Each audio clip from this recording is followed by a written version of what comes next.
Näed, täna on ilm lihtsalt selline, et Taroko kuristik ja kõik need mäed on paksult pilvedes, ses suhtes hea, et eile sai ära käidud.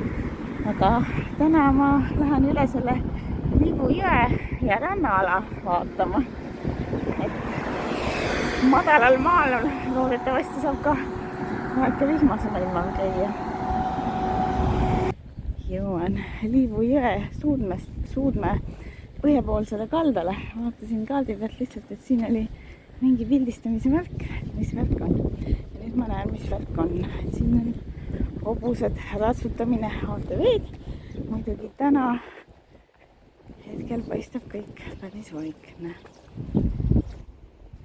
Väikesed infokirjad kohalike lindude kohta ja siis on üks silt attention ja traditsioonilises hiina keeles hiina tähed just korvatakse, et sa saad aru, mis see tähendab. Google'i tõlke abil ma muidugi sain aru, mis see tähendab, et sa ei tohi väljapoole minna ette nähtud teedest. Siit on nüüd näha, kus see suur Liivu jõgi suubub ookeanisse. Tehniliselt ma olen jõe põhjas juba otsaga, aga praegusel hooajal vett väga palju pole. Ja ilm on nii udune, et seal jõe teisel kaldal see asula, kus ma muidu asun, ööbin praegalt, et see vaevalt on näha. Ja seal on see sild, millest mina tulin.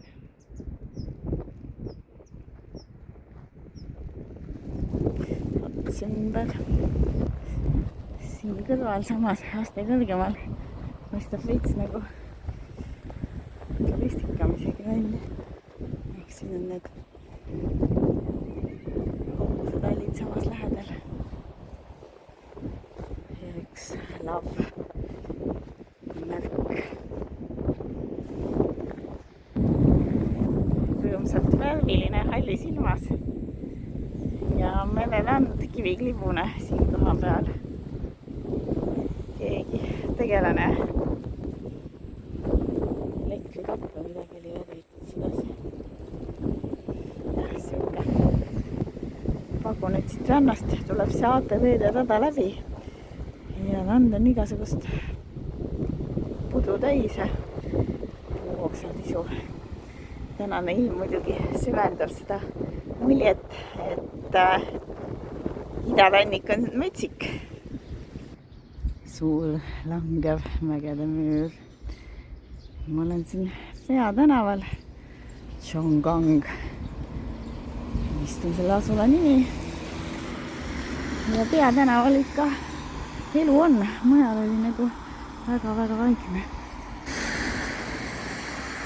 Veel natukene pilvedes kaljuseina. Näib, et siit edasi ma väga ei saa, sest siin on ainult sõidutee ja üsna kitsaks läheb. See siin on Xinjiangi vanalinna tänav. Et ma olen tagasi oma hotelli läheduses asulas ja ma lähen vaatan, kas ma saan sealt puuvilja letist mingeid puuvilju, sest 7-Eleveni toit on küll äge, aga värske kraamiga on nats nii keelasti. Korda mõtlesin, et tulen vaatan, mismoodi siis minu hotelli taga see rannale välja näeb. Siin on päris lõbusad tegelased. Ja siit saab trepist üles.